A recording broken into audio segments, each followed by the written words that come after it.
Let me tell you about the night where me and my best friend Alex almost didn't make it out of the woods. Getting lost wasn't the issue. An animal wasn't the threat either. What haunted us was something we still can't explain, and what we discovered the next morning changed the way I see the world forever. Late September had arrived, that time of year when the days are still warm but the nights drop fast, and the forest smells like wet earth and something burning in the distance. Alex and I had been talking about this camping trip for months, just the two of us, no phone signal, no other people, just trees, fire, and silence. Our chosen spot was about 2 hours outside the city, a forest we'd never been to before, which, looking back, was our first mistake. We found the place online on some hiking forum where people posted coordinates and photos. Beautiful was the only word for it in the pictures. Dense trees, a small clearing near a creek, far enough from any road that you couldn't hear cars. Everything got packed the night before. Tent, sleeping bags, food for 2 days, firewood, a first aid kit, 2 flashlights, and a small radio that we never ended up turning on. Alex brought his camera. He wanted to film the trip and make some memories. Around 20 minutes of footage was all he captured before he stopped. Why he stopped, he never explained. Every clip got deleted when we got home. It was 4 in the afternoon when we arrived at the forest. The drive was long and quiet. The road was narrow the further we went, shifting from asphalt to gravel to dirt. At some point the trees pressed so close on both sides that branches scraped the car's roof. Alex cracked a joke about it and we laughed, the kind of laugh that isn't really about the joke. Exactly like the photos was how the clearing looked, almost too exactly. Like nothing had changed, like nobody had been there in a long time. We set up the tent, gathered extra wood from the edge of the tree line, and got the fire going as the sun disappeared behind the hill. The first couple of hours were genuinely great. The fire was strong, the food was decent, and we were talking the way you only talk when there's no phone in your hand and nowhere else to be. Old memories, stupid stories, plans for the future. Alex talked about a girl he liked. I talked about work stress I was trying to leave behind for the weekend. Around 10 o'clock the wind picked up.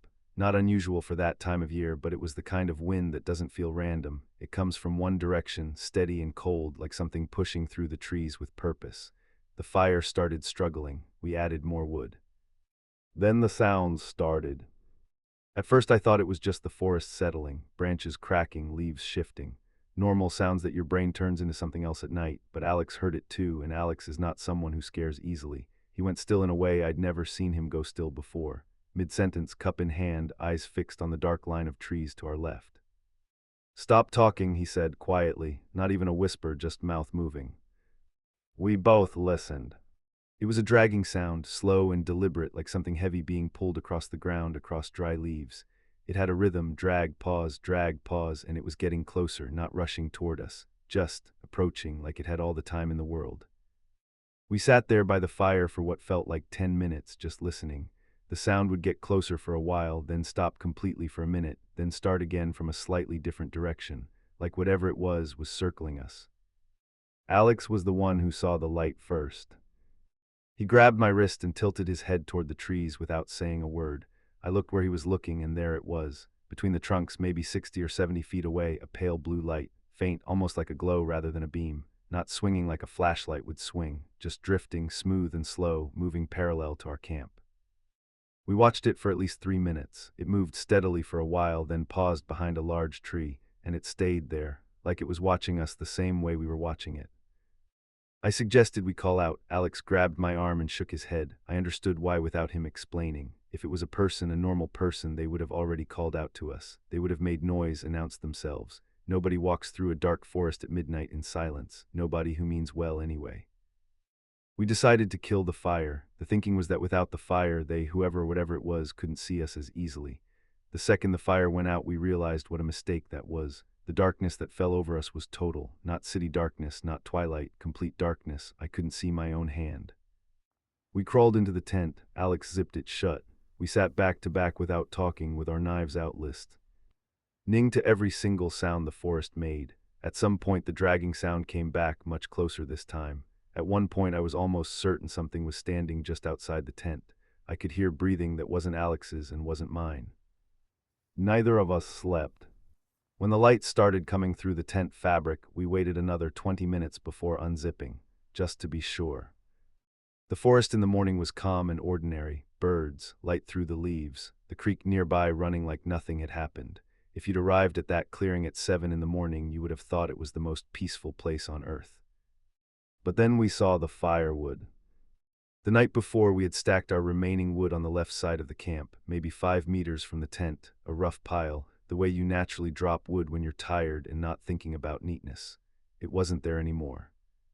It was in front of the tent door, every single piece, stacked carefully, deliberately in a neat pile, almost architectural, the way you'd stack wood if you wanted to show someone you knew exactly what you were doing. The largest pieces at the bottom, the smaller ones on top. Someone had done that while we were inside the tent, while we were awake, listening, terrified, thinking we were safe because we'd zipped the door shut.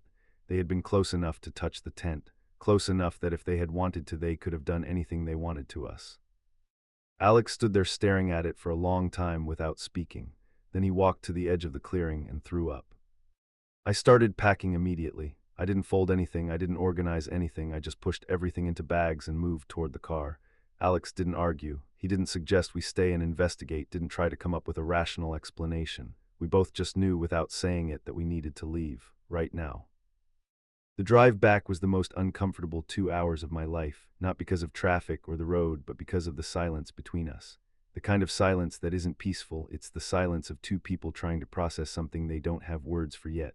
Alex stared out the window the whole time. I kept my eyes on the road and my hands tight on the wheel. We stopped at a gas station about 40 minutes outside the forest, got coffee, sat at one of those little plastic tables outside, and finally started talking. Alex said that at some point during the night, maybe around 3 in the morning, he had seen a shadow pass across the tent fabric, not from the inside, from the outside. Something had walked past the tent, close enough that its shadow moved across the material in the faint moonlight. He hadn't told me in the moment because he didn't want to panic me. He told me at that gas station table in the middle of the morning, with cars pulling in and out and completely normal life happening around us, and I still felt the blood leave my face. We talked about going to the police, but what would we say? Someone stacked our firewood. There were strange sounds and a light in the trees. We had no evidence of anything. Nobody had touched us. Nothing had been stolen. On paper, nothing had happened. So we went home and we tried to move on. But here's the thing about experiences like that. They don't leave you. They settle into the back of your mind and they stay there, quiet most of the time, but always present. Every time I'm somewhere dark, every time I hear an unexpected sound outside at night, every time I'm in nature and something goes just a little too quiet. Because that's the detail that still gets me the most, even now. Not the light, not even the sound. It's the quiet. At a certain point during that night, somewhere around 2 or 3 in the morning, the forest went completely silent. No wind, no insects, no birds, nothing. A silence so deep and so unnatural that it felt less like an absence of sound and more like a presence of something else entirely. Nature doesn't go silent for no reason. Something made it go silent. And whatever that something was, it knew we were there. Alex and I have never talked about going camping again. We've never gone back to that forest. We've never looked for answers because honestly, I'm not sure I want them. Some things are better left in the dark. If you've had something similar happen to you in a forest in the middle of nowhere, somewhere you felt watched and couldn't explain why, tell me in the comments. I read every single one. And subscribe because I have a lot more stories where this came from.